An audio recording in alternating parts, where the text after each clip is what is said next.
여러분 반갑습니다. 한 주 동안 수고 많으셨죠? 오늘도 예배에 나오시기 전에 얼마만큼 많은 어떤 사역과 만남들을 하셨습니까? 특별히 여러분들이 일상 가운데 참 하나님께서 주신 그 사명 따라서 수고하신 여러분들을 참 주님의 마음을 대신하여서 응원하고 위로합니다. 여러분 서로에게 또 인사하라고 하면 또 쑥스러워하니까 이 시간 자기 자신한테 이렇게 한번 말했으면 좋겠습니다. 수고하셨습니다. 인사합시다. 시작. 수고하셨습니다. 본인한테 하는 인사 할 수 있어야 됩니다. 너무 수고 많으셨습니다. 사랑하는 에바다윗 청년 여러분, 우리는 지난주 마가복음 3장 13절부터 19절까지 말씀을 통하여서 이제 신앙의 또 다른 단계, 이 성도로부터 무리로부터 성장한 단계인 이 제자, 이 제자는 어떤 사람들인가? 우리가 제자라고 하면 어떤 훈련, 어떤 특정한 교재를 쓰고 어떤 특정한 교회나 어떤 많은 어려움들을 수반할 것만 같은 이 괜한 부담감을 가지게 되는데, 그 오해를 풀고 제자가 주님을 따르는 그 제자도가 어떠한 것인가에 대한 이해를 가져봤습니다. 제자는 주님과의 관계에서 이 제자됨이 결정되어진다고, 정체성이 중요하다고 제가 말씀을 드렸습니다. 주님께서 제자들을 선택하신 그 첫 번째 이유가 주님과 함께 하려고, 주님과 함께 하시기 위하여서 그들을 뽑으셨다고 제가 말씀드렸습니다. 그렇다면 오늘 이 말씀에서는, 오늘 이 말씀을 통하여서는 이 제자가 어떤 역할을 해야 하는지, 그 제자가 어떻게 살아가야 할 건지를 한번 살펴보겠습니다. 함께 한다는 것은 참 좋은 것 같습니다. 여러분, 좋은 아빠의 조건이 어떤 게 있을까요? 아이와 함께하는 아빠는 참 좋은 아빠입니다. 학생들과 함께 하고자 하는 교사들도 참 좋은 이 교사이지요. 목회자도 마찬가지죠. 제가 여러분들과 더 많은 시간들을 접촉할 수 있다면 더 좋을 겁니다. 여러분, 어떤 연인을 바라십니까? 더 많은 시간 함께 할 수 있는 그런 연인이라면 참 좋을 것 같습니다. 그런데 이 아빠가 엄마가 만약 자녀와 함께 한다고 하면, 함께만 한다면 어떤 이 가정이 유지될까요? 아빠의 아빠됨이 자녀와 함께 하는 것, 자녀 이야기를 잘 들어주고 이 자녀의 그런 말들과 행동들을 잘 헤아려 주는 그 마음이 있고, 그 함께 하고자 하는 의지가 있다고 하여서 아빠됨이 다 설명되지는 않은 것 같습니다. 마찬가지입니다. 우리 예수님께서 제자들을 선택하시고 뽑으셨을 때 그 첫 번째 이유가 예수님과 함께 하기 위하여서 뽑으셨지만, 이제 이 예수님과 함께 하는 그 제자들은 예수님을 닮은 삶으로 그 제자됨을 증거하는 것이 자연스러운 흐름이라고 오늘 말씀에는 그렇게 설명되어집니다. 그런데 제자의 역할을 우리가 어떤 것인가, 제자는 어떻게 살아가야 할 것인가 라는 질문을 던질 때에도 그 제자의 역할에 앞서서 제자됨, 제자의 정체성을 또 한 번 기억하는 것이 중요합니다.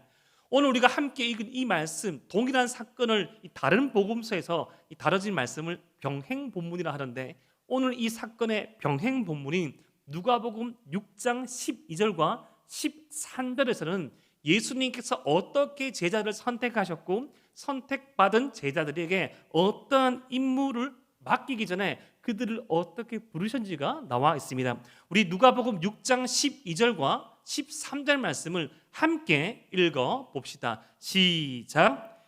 이때 예수께서 기도하시러 산으로 가사 밤이 새도록 하나님께 기도하시고 밝음에 그 제자들을 부르사 그 중에서 12를 택하여 사도라 칭하셨으니 아멘.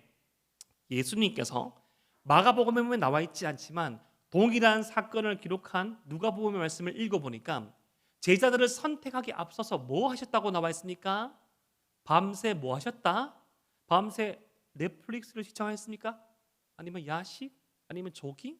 밤새 기도하셨습니다. 여러분, 밤새 기도해 본 경험 있습니까? 예, 대단하게 하시네. 정말 힘들어요. 여러분, 3분만 기도해도 기도할 게 떨어지지 않습니까? 목사님, 저를 뭘로 보시면 3분이란요 30초죠. 죄송합니다. 너무 힘듭니다. 우리 예수님도 밤새 기도하는 거 정말 힘든 거예요. 이제 인사적인 말씀을 드린다면 방언 기도를 해도 밤새는 힘든 겁니다. 그런데 예수님께서 밤새 기도하시고 선택한 사람들이 바로 제자들이었던 것이죠. 제자됨에 대해서는 제가 지난주에 설명드렸죠. 밤새 기도하고 뽑은 제자라고 보기에는 참 많은 생각을 가지게 하는 사람들이 바로 제자들이었습니다. 그 당시 유대의 관점에서 봤을 때 평균 이하의 어떤 지적인 수준을 가진 사람도 있었고, 이 제자들 안에서도 정치적인 견해가 극과 극을 다퉜습니다. 그리고 그들의 어떤 직업도 달랐고요. 그들의 성향, 고향도 많이 달랐습니다. 특별히 당시 종교 지도자들의 시선에서는 만족스러울 수 있는 부분이 전혀 없었습니다. 근데 그런 제자들을 우리 주님께서 밤새 기도하시고 뽑으셨다. 이 성도됨에 대해서 제가 설명드렸죠. 저는 성도 또한 제자의 다른 말이라고 생각합니다. 이 모든 성도가 제자가 될 수 없지만 모든 제자는 성도가 이 기본적인 출발점입니다. 성도에서 제자로 가는 것이죠. 성도는 만세 전에 선택함을 받은 존재입니다.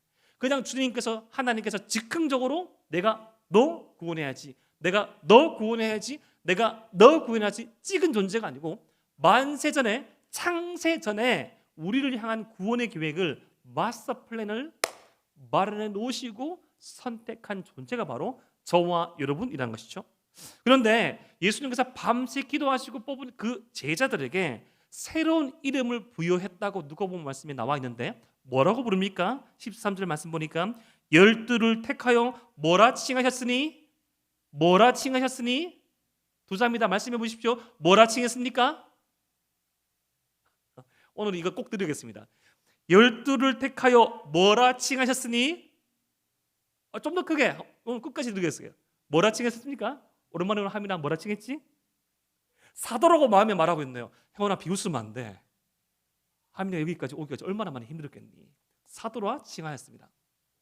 여러분 사도가 뭘까요? 사도. 여러분 사도는 보냄을 받은 자, 위임을 받은 자, 대리자라는 뜻을 가지고 있습니다. 그래서 여러분 이 말씀을 읽어보면 마가복음에는 한 번밖에 등장하지 않지만 다른 복음서에서는, 특별히 사도행전에서는 12사도라고 나와 있습니다. 사도.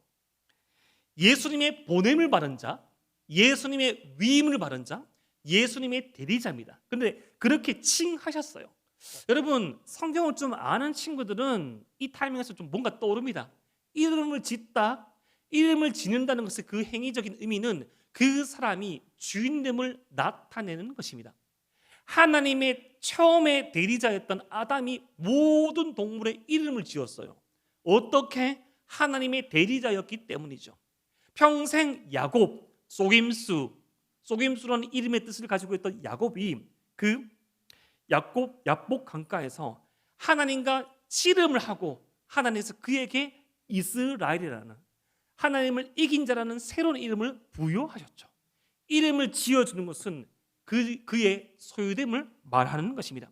지금 예수님께서 제자들에게 새로운 이름, 별명, 사도라는 것을 이름을 지어주신 것은 예수님의 것이라는 그런 의미가 있는 것이죠. 그런데 여기서 한번 잠깐 오늘 본문에 완전히 속한 말씀은 아니지만 한번 여러분들이 아셔야 될 게 있어요. 혹시라도 유튜브나 어떤 집회나 어떤 해외에서 온 13번째 사도, 절대 그런 분 없습니다. 이 시대에 사도는 존재하지 않습니다. 이 시대에 12사도, 13번째 사도 없습니다. 하지만 사도성은 있습니다. 무슨 말입니까? 사도, 12사도와 동일한 이 지위, 동일한 능력을 가진 사람은 없는데 우리는 사도성이 있습니다. 우리 모두는 주님께로부터 보내심을 받은 존재이지요.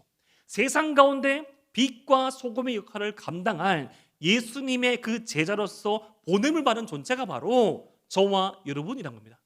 우리가 이런 사도성을 띌 때, 우리가 이러한 사도성 제자됨을 기억할 때 우리의 삶은 달라집니다. 내일부터 어떻게 출근하지? 그 부장님 얼굴 어떻게 보냐? 입냄새가 너무 심해. 담배? 밤새 뭘 했는 거야? 술에 쩌들고 담배에 쩌들고 말할 때마다 얼마나 침은 튀는지 너무 불결해. 그런 생각, 내가 그렇게 욕을 하던 상사를 닮아가고 내가 그렇게 싫어하던 선배를 닮아가는 캠퍼스. 내가 그때 시험을 잘 치르지 못해서 내 인생 망했어. 내가 그때 그 경쟁을 통과하지 못해서 내 인생 이렇게 있었어 라는 생각은 우리가 주님께 보냄을 받은 사도성을 띤 존재, 우리가 주님께 보냄을 받은 제자라는 인식을 가질 때 바뀌어집니다. 내가 실수하여서 이곳에 있는 것이 아니라 나를 향한 선한 주님의 뜻이 있기에 내가 지금 이곳에 있는 것이야. 세상이 말하는 어떤 평가의 기준, 눈에 보이고 손에 잡히고 귀에 들리는 그 스펙이 아니라 하나님께서는 내 삶을 향한 마스터 플랜이 있기에 그 주님 바라보며 내게 주어진 일상 가운데 때로는 쉴 수 있고 때로는 멈출 수 있고 때로는 치열하게 준비할 수 있지만 그 모든 것들을 바라시고 준비하신 주님을 바라보며 한 걸음 한 걸음 나아가는 내 인생은 참으로 의미가 있어 라는 것이 바로 제자된 청년의 삶입니다. 사랑하는 에바라위 청년 여러분, 여러분들이 지금 머물고 있는 그 일상에 여러분들이 실수하여서 여러분들이 실패하여서 누구 때문에 있는 것이 아니라 우리 주님 때문에 주님이 보내셔서 파송받은 제자된 삶을 살아가시는 저와 여러분 되시기를 주님의 이름으로 축복합니다.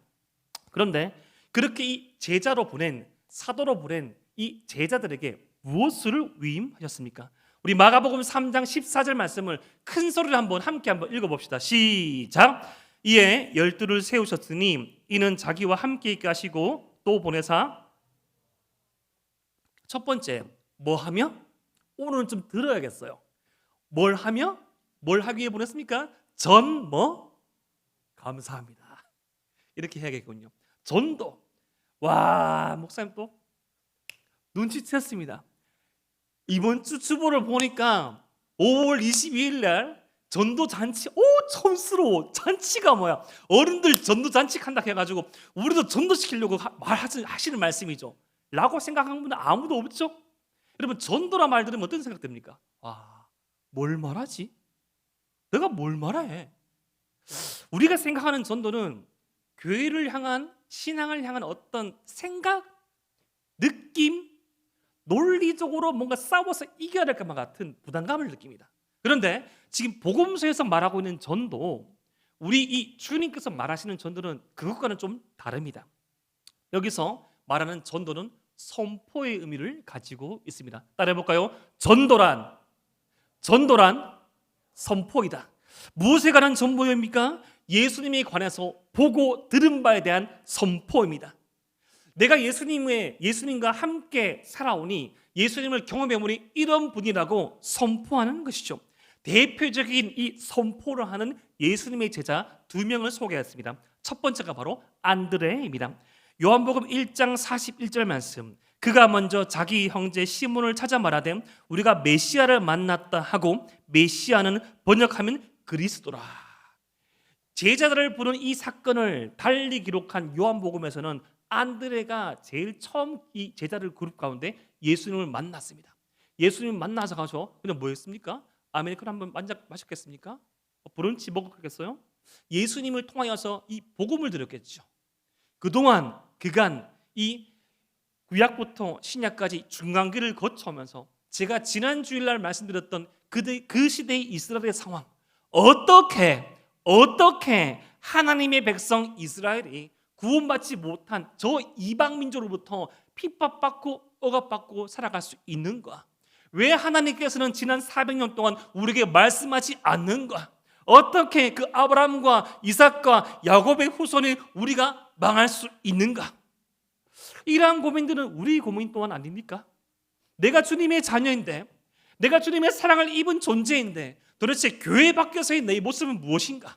교회 안에서도 왜 이러한 일들이 벌어지는 것이며 왜 내 안에서는 이러한 균열들이 생겨나는 것일까? 라는 그 고민에 대해서 예수님께서 답해 주신 것이죠. 인간의 그 고민은 인간 스스로 풀 수 없으며 하나님께서 그 모든 과정들을 합하여서 가장 선한 길로 인도하시고 그것을 위하여서 이 땅 가운데 내려오신 그 주님의 사역을 말씀하시는 그것을 듣고 안드레는 선포합니다. 우리가 메시아를 만났다, 구원자를 만났다고 말합니다. 그 이야기를 들은 베드로가 반응하여서 주님께로 나옵니다. 요한복음 1장 42절 말씀. 데리고 예수께로 오니 예수께서 보시고 이르시되 내가 요한의 아들 시몬이니 장차 게바라 하리라 하시니라. 게바는 번역하면 베드로다. 안드레의 형제 시몬을 왔습니다.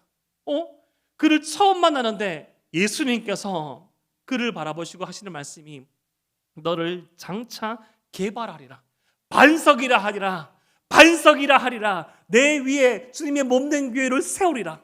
처음 만났는데 난 그냥 평범한 갈릴리의 어부인데 이스라엘에 대해서 고민을 하고 있지만 이 고민이 풀리지 않았는데 주님께서는 도대체 나의 무엇을 보시고 반석이라 부르시는가?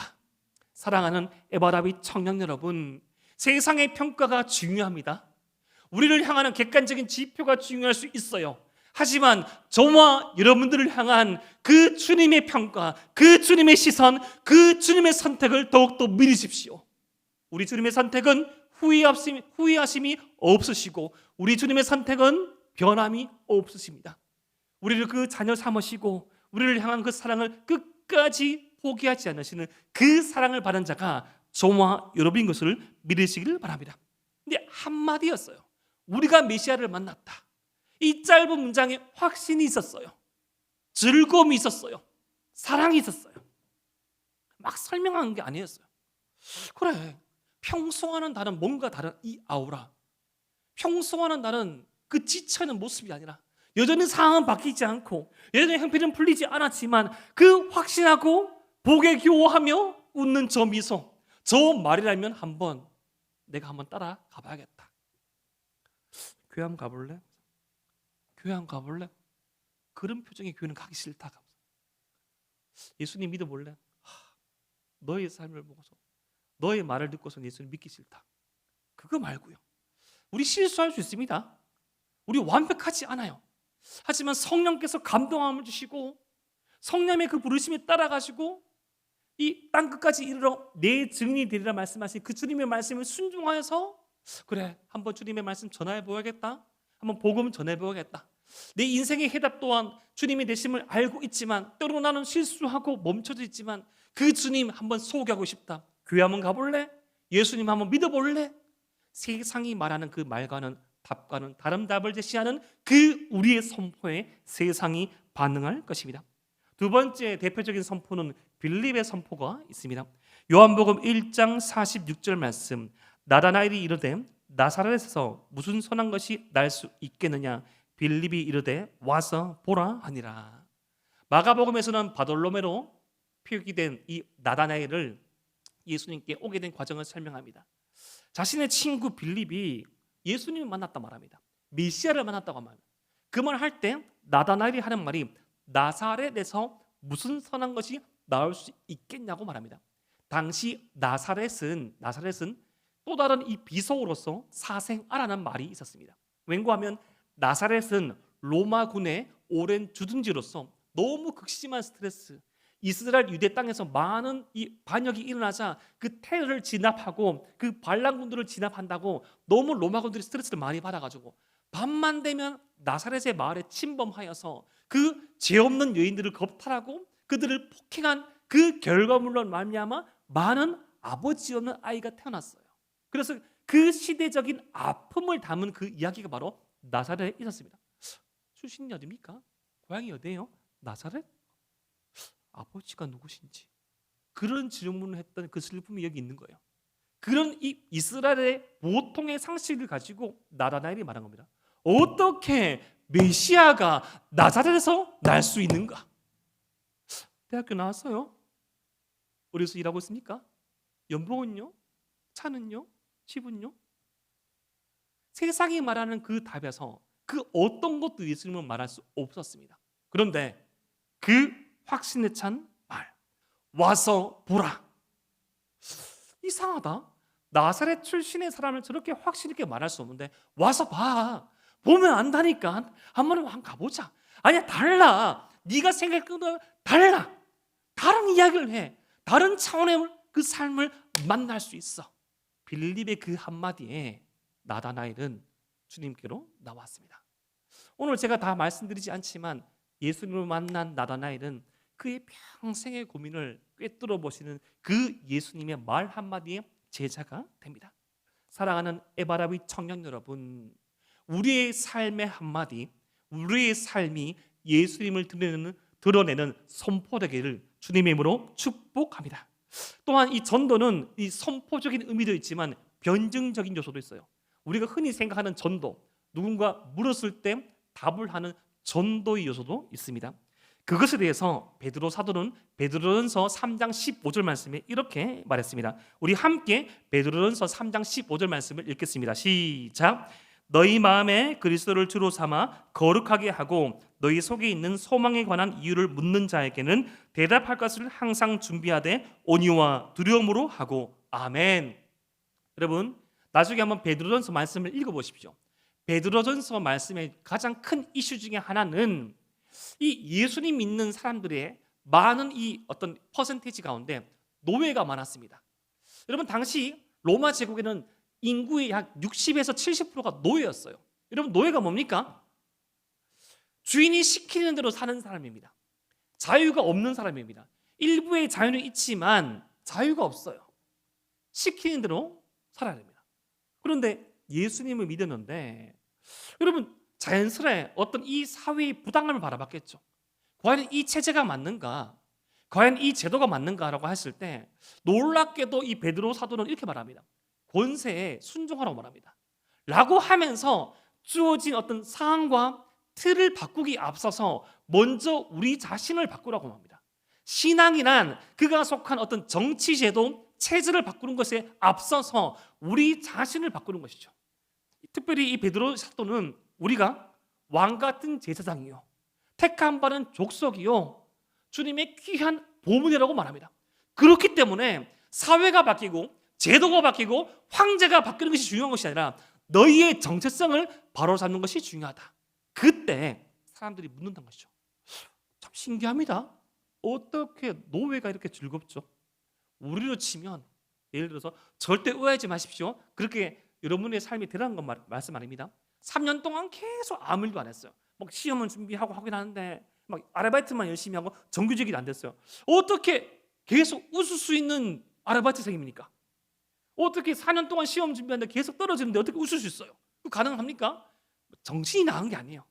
좀 어느 정도 시간은 그 기간을 두고 있는데 주님께서 인도하신 그것을 믿고 하나님의 함께 하심을 믿고 참 어떤 결과로 말미암아 자신의 인생을 판단하는 것이 아니라 하나님과 함께 동행함으로 말미암아 자신의 인생을 평가하고 재해석할 때 묻는 겁니다. 어떻게 그렇게 즐거워하죠? 누구누구의 형편을 봤을 때 그럴 수 있는데 왜 그렇습니까라고 물을 때 그 소망에 관한 두려움을, 소망에 관한 그 답을 할 수 있는 대답을 준비하는 것이죠. 사랑하는 에바다윗 청년 여러분, 우리의 삶은 다른 사람들의 그 질문 가운데 답할 수 있어야 합니다. 여러분, 여러분의 삶이 지금도 좋지만 더 선함의 인도하심을 받아서 우리 어떠한 그 상황과 결과를 초월한 그 열매를 맺는 삶으로서 사람들의 그 질문에 어떻게 형편과 상황과 처지는 그렇지 아니한데 그 어떤 소망을 가질 수 있습니까? 라고 물었을 때 주님 때문이라고 대답할 수 있는 저와 여러분 되시기를 주님의 이름으로 축복합니다. 그렇기 때문에 전도는 정답을 말하는 것입니다. 여러분, 세상의 정답은 뭐죠? 좀 더 높은 곳에 빨리 오르는 것, 좀 더 많은 면적을 내가 소유할 수 있는 것, 좀 더 많은 양의 지식을 선점할 수 있는 것, 그것을 활용하고 그것을 적재적소의 요소에 위치할 수 있는 권한을 가지는 것이라고 말하지만 우리 주님께서 말씀하시는 이 정답은 내가 예수님이 인생의 중심 되심을 기억하며 주님과 함께하는 삶의 가치를 알고 말하라는 것입니다. 전도는 정답을 말하는 것입니다. 그렇게 우리 주님께서 우리에게 맡겨주시는 이 제자의 첫 번째 삶은 무엇인가 하면 제자는 예수님의 증인이자 변호인으로 살아간다는 것입니다. 예수님의 증인, 선포합니다. 변호인, 어떻게 그렇게 살아갑니까? 라고 했을 때 교회와 성도와 예수님을 변호하면서 답을 말할 수 있는 존재가 저와 여러분이 되기를 주님의 이름으로 축복합니다. 그런데 또 이렇게 말하면 참 두렵죠. 목사님, 무슨 말을 해야 합니까? 내가 어떻게 말할 수 있습니까? 라는 그 질문에 우리 주님께서 이렇게 말씀하셨습니다. 마가복음 13장 11절 말씀, 사람들이 너희를 끌어다가 너희를 넘겨줄 때 무슨 말을 할까 미리 염려하지 말고 무엇이든지 그때에 너희에게 주시는 그 말을 하라. 말하는 이는 너희가 아니요 성령이시니라. 아멘. 이것은 좀 더 심각한 신앙의 배경을 두고 있습니다. 예수님 믿는 그 이유 때문에 법정에 끌려갔을 때 어떻게 변호할까를 두려워하지 말라는 것이죠. 최소한 여러분, 우리가 주님 믿는 것 때문에 법정에 끌려가진 않잖아요. 큐티하네?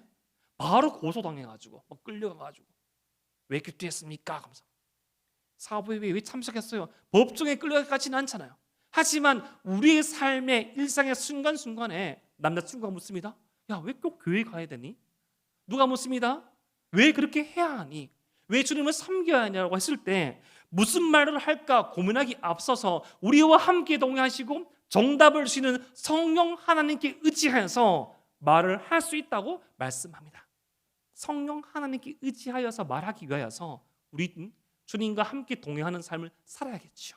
진리 가운데 거하며 주님과 대화하는 기도의 삶을 살아가고, 그것이 온전하게 쭉 유지되지 않더라도 우리가 그 위험과 어려움의 순간에 섰을 때 주님께 기도할 수 있는 저와 여러분 되시기를 주님의 이름으로 축복합니다. 그리고 이 제자의 두 번째 역할이 마가복음 3장 15절 말씀에 소개됩니다. 우리 마가복음 3장 15절 말씀을 함께 크게 한번 읽어봅시다. 시작. 귀신을 내쫓는 권능도 가지게 하려 하심이라. 아멘. 목사님, 귀신요? 귀신이 어디 있습니까? 귀신 실제로 있습니다. 이번 주, 지난주죠. 주일, 월요일, 화요일 3일 동안 심령부흥회 때 심령부흥회 강사였던 박효진 장로님께서 참 거기에서 잘 말씀해 주셨죠. 여러분, 지금 귀신이라 하는 귀신은 우리 어떤 죽은 조상이 아니라 이 사탄, 마귀, 그들의 잔존의 세력들입니다. 예수님 당시에는 그 잔존의 그 사탄, 마귀가 활개를 쳤어요. 활개를 쳤는데 지금 이 제자들 그리고 저와 여러분들이 지금 치러야 되는 영적인 전투의 현장이 분명히 있는데 이것이 실제라는 것을 인정하고 인식하라는 것입니다. 그런데 예수님이 영적인 전투와 우리의 영적인 전투에는 차이가 있습니다. 예수님께서 치르신 영적인 전투는 뭡니까? 예수님은 그 사탄, 우두머리, 마귀를 박살내셨죠.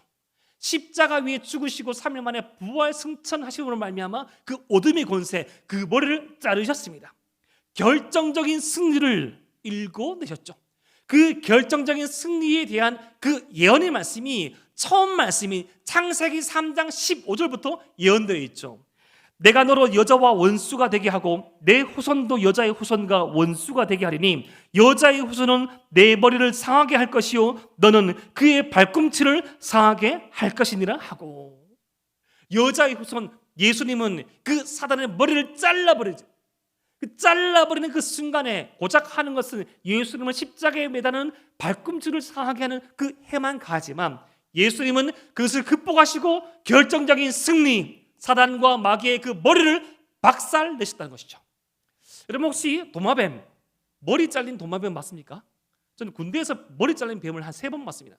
뱀은 머리가 잘려도 꼬리는 계속 활개를 칩니다. 지금 저와 여러분들이 살아가는 영적인 현장이 그렇습니다. 이미 결정적인 승리, 예수님께서 십자가 위에서 최고 승리를 거두셨기 때문에 머리는 잘라졌습니다. 하지만 그 졸개들, 그 사단과 마귀 졸개들이 꼬리를 치는 그 현장 가운데 우는 사자처럼 우리를 잡아먹으려고 마지막 끝까지 남아있는 그들의 시간 가운데 우리를 지옥으로 끌고 가려고 노력하고 있습니다. 그런데 이미 결정적인 승리를 주님께서 거두셨어요. 그렇다면 저와 여러분들이 참여해야 될 우리 영적인 전투는 뭔가 하면 예수님께서 이미 확정지은, 결정지은 그 승리의 전투에 참여하는 것입니다. 승리에 동참하는 것입니다. 이미 핵포탄은 떨어졌어요. 이미 적은 치명적인 총상을 입었습니다.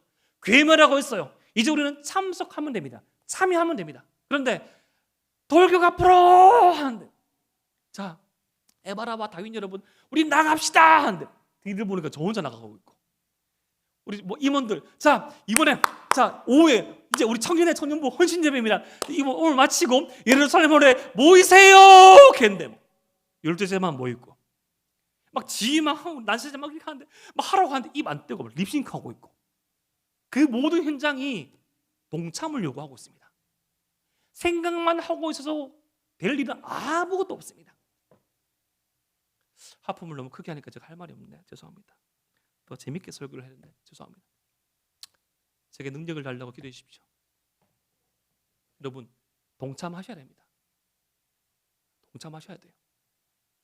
동참하는 자와 동참하지 않는 자는 하늘과 땅 차이입니다. 뭐뭐 하려고 했는데 기도로 도우려고 했는데 여러분 제일 많이 돕겠다는 말 뭡니까? 내가 기도로 도울게. 거짓말하지 마십시오. 자기 기도도 안 하는데 자기 기도부터 먼저 하고 기도로 동참하십시오. 도움이 필요한 지체에게 말 한마디 해주고요. 일어남이 필요한 지체에게 때로는 용돈 아껴가면서 차 한잔 사줄 수 있고요. 같이 걸어가기만 해도 힘이 솟을 그 지체에게 함께 동행하십시오. 영적인 전투에 함께 동참함이 필요합니다. 여기서 우리가 볼 수 있는 제자의 삶 두 번째는 제자는 예수님이 이루신 승리에 동참하는 사람입니다. 동참. 홀로 걸어가는 길이 아닙니다. 동참합니다. 여러분 이 첫 번째 제자의 삶 예수님을 변호하고 증언하는 삶, 두 번째 제자의 삶 예수님의 승리에 동참하는 삶, 여러분 누가 할 수 있을까요? 누가 할 수 있을까요? 제자 훈련 받은 사람? 섬기고 있는 사람? 아니면 3대 신앙의 자녀? 아니면 4대 신앙의 자녀? 누가 할 수 있을까요? 누가 예수님을 욕하는데 변호할까요? 아이들이 보면 참 유치해요. 근데 참 순수합니다. 제가 저번에 한번 말씀드렸는데 있는데 이제 한 6월 달 되면 저희가 이제 저희 가족 가운데 친척 가운데 선교를 떠났던 둘째 처형네 가족이 돌아옵니다. 이제 계속 치료해야 지병이 있어가지고 돌아오게 되는데 한 달 정도가 저희 나라에서 머뭅니다. 그 둘째 처형 가족 내에는 이제 딸만 3명이 있어요. 아이니, 아란이, 아윤이 3명 딸 조카만 3명 있는데 저희 애들이랑 참 친합니다. 친한데 가끔씩 보면 아빠를 두고 이렇게 막 논쟁할 때가 있어요. 그 형님이 저랑 나이가 이제 똑같은데 서로의 아빠를 막 자랑하거든요. 하면서 우리 아빠는 뭐 할 수 있다 하면서 말하면 우리 아빠는 뭐 할 수 있다 하면서 우리 아빠는 목사다. 다 목사거든요. 목사랑 목사 할 말이 없네요. 뭐 하니까 마지막에 이제 유민이가 자랑하려고 뭘 말하냐면 우리 아빠는 방구 잘 낀다 하니까 죄송합니다. 제가 방귀를 잘 끼는 게 할 말이 없어 애가 그렇게 말한 거예요. 그러니까 저기도 말하고 우리 아빠는 방구 잘 낀다 하면서 결정적으로 우리 아빠는 밥 3그릇 먹는다. 별 희한한 걸로 막 자랑하면 예를 들어서 한 번도 그런 일이 일어나지 않은데 혹시 서른이의 부모님을 욕했으면 어떻게 될까요? 치고받고 싸우겠죠. 치고받고 싸우겠죠. 누가 변호합니까? 변호할 그 대상을 사랑하는 사람. 누가 증언합니까? 증언할 그 존재를 잘 아는 사람. 할 말이 있어야죠. 주님 참 좋은 분이에요. 주님 참 좋은 분이야. 주님 너무나 우리를 사랑하셔. 어떻게? 내가 뭐라고 다 말을 할 수 없는데 참 내 같은 사람도 바라시고 너무너무 주님 좋은 분이야. 말하시는 것이죠. 비록 내 삶이 지금 이러한 모습이고 이러한 형편이고 이러한 결말을 드러내지만 난 주님을 만난 것을 주님을 따른 것을 단 한 번도 후회한 적이 없어. 진짜? 아직 취준생인데? 그래. 삶이 바뀌고 직장이 바뀌고 연봉이 바뀌고 만난 사람의 스펙트럼이 달라지더라도 유지하고 있는 겸손함, 하나님을 향한 진중함, 예배에 대한 진지함. 사람들이 달리 봅니다. 어떻게 그러한 삶을 살 수 있지? 예수님 때문에. 그런데 이렇게 뽑힌 제자들은 과연 제자답게 살았을까요? 아니죠. 수많은 시행착오를 겪었습니다. 예수님 눈앞에서 예수님과 눈과 마주치면서 예수님 부인하고 때로는 내가 예수님 알면 내가 죽을 거라고 저주도 하면서 도망갔지요. 주님 앞에서 끊없이 배신하고 배반하였지만 그러한 제자들의 삶을 아시는 주님께서 이렇게 말씀하셨어요. 마가복음 14장 27절 말씀. 예수께서 제자들에게 이르시되 너희가 다 나를 버리리라. 이는 기록된 바 내가 목자를 치리니 양들이 흩어지리라 하였습니다. 아멘. 주님은 알고 계셨어요. 제자들이 나를 버릴 것을. 그런데 그 버릴 것을 아시는 주님께서 너희들이 나를 다 버릴 수 있을 것이야. 아니 버릴 거야. 내 때문에 나를 버릴 거야. 그런데 우리 주님께서 거기까지만 말씀하시면 참 우리에게 참 미안하고 소망이 없고 힘든데 더 나가서 이렇게 말씀하십니다. 마가복음 14장 28절 말씀 우리 함께 한번 읽어봅시다. 시작. 그러나 내가 살아난 후에 너희보다 먼저 갈릴리로 가리라. 아멘. 사랑하는 에바라비 청년 여러분, 갈릴리는 예수님과 제자들의 은혜의 추억이 있는 곳입니다. 너희들이 나를 배반하고 배신하고 버릴 거지만 난 알고 있어. 갈릴리에서 너희들을 다시 만날 것을 알고 있어. 시행착오는 이미 다 알고 계셨어요. 하지만 그 시행착오를 다 알고 계신 주님께서 먼저 가셔서 너희들을 기다리겠다고 말씀합니다. 그런데 이 12명 중에서 한 명은 돌아오지 못하죠. 가룟 유다는 돌아오지 못합니다. 하지만 이 정도 비율일지라도 참 많은 비율이라 좀 생각해요. 그런데 중요한 것은 뭔가 하면 제자들의 실패를 아시는 주님께서 끝까지 제자들을 포기하지 않고 기다리시다고 합니다.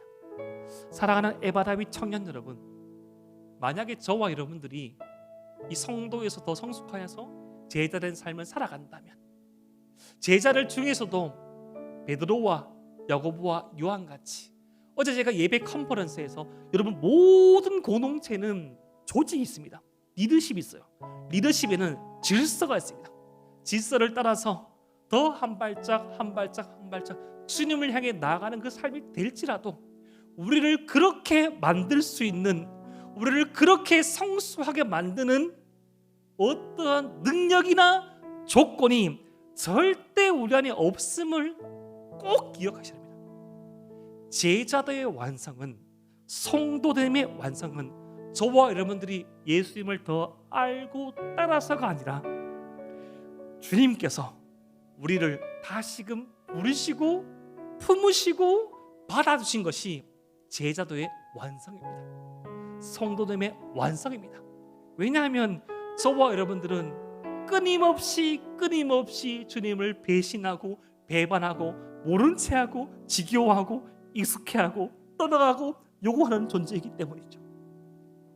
길게는 몇 주의 서클로, 길게는 몇 개월의 서클이 될 수 있고, 짧게는 지금 이 공간에 있지만, 예배의 공간에 있지만 우리의 마음과 우리의 생각과 우리의 혼은 떠나가서 주님과 상관없는 예배를 드릴 수 있듯이 그 모든 것 아시는 주님께서 먼저 기다리시고 돌아옴을 품으시는 그것이 성도됨의 완성의 키라는 것입니다. 절대 착각하지 마십시오.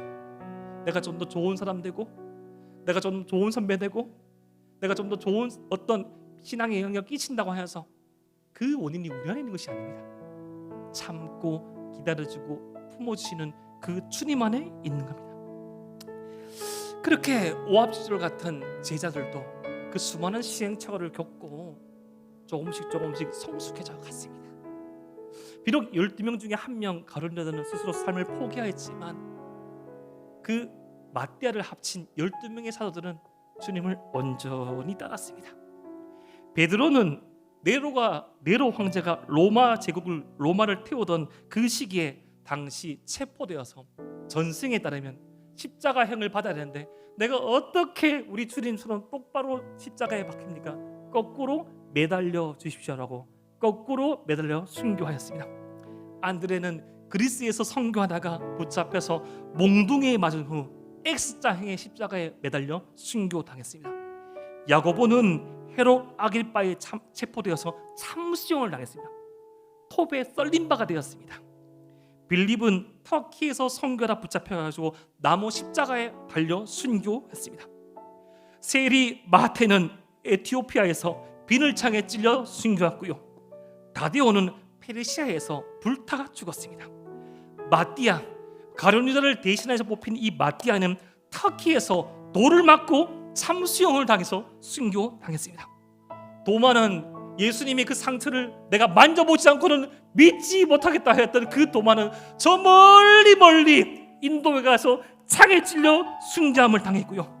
알페오의 아들 야고보는 예루살렘에서 막대기와 돌에 맞아 순교당했고요. 나사렛에서 무슨 선한 것이 나올 수 있겠냐고 말했던 나라나엘은, 바돌레메는 인도에서 몽둥이를 맞고 살아있는 채로 가죽이 벗겨져서 참수형을 당해서 순교당했습니다. 열심당원이었던 가나나인 시몬은 페르시아에서 거꾸로 매달려 톱에 옵이 잘려서 죽었고요. 마지막 요한은 그 모든 믿음의 형제들이 죽어가는 것을 보면서도 주님, 저는 왜 살아있습니까? 저는 왜 살아있습니까? 라고 말을 했을지도 모르겠습니다. 유비에 당해서 밤모섬에 갇혀있을 때 성경의 마지막인 요한계시록의 말씀을 기록하고 죽었습니다. 무엇이 이를 가능케 했을까요?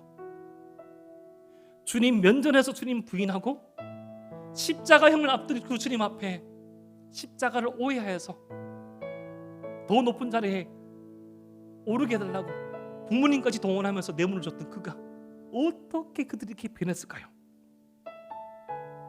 그들을 향한 주님의 신뢰, 그들을 향한 주님의 기다림, 그것이 있었기에 가능했던 겁니다. 물론 그 사이에 수많은 그 시행착오와 시행착오 사이에 수위의 십자가를 붙잡고 걸어갔던 그들의 분투 또한 있었습니다. 사랑하는 에바라비 청년 여러분, 오늘 이 말씀의 적용을 두 가지로 삼고자 합니다. 예수님에 대한 증인과 변호인으로서의 삶을 준비합시다. 여러분의 꿈, 여러분의 삶을 준비하면서 그 중심에 너 교회 왜 다녀? 오빠는 예수님이 왜 좋아요? 자기는 예수님 왜 믿어? 라고 했을 때 진심으로 삶으로 말할 수 있는 그 답을 준비합시다. 여러분, 부모 돼 보십시오. 하루에 몇 번씩 묻습니다. 아빠는 하나님이 왜 좋아?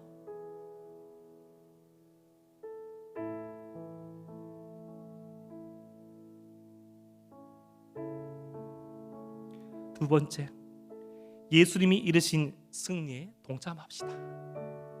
돌격 앞으로 누가 하겠지? 누가 삼키겠지? 또 말씀 톡 올라왔네. 성경통도 그냥 광고지. 언젠가는 읽겠지. 내 삶이 힘든데 누가 누굴 위해서 기도해줘? 뭐 다들 기도해. 내년에 참여하면 되지. 우선은 내 학점이 중요한데, 내 관계가 중요한데. 그때로 지금도 예수님의 승리에 동참한 자만 그 기쁨을 압니다. 오늘 말씀 붙잡고 이 시간 우리 함께 한번 기도했으면 좋겠습니다.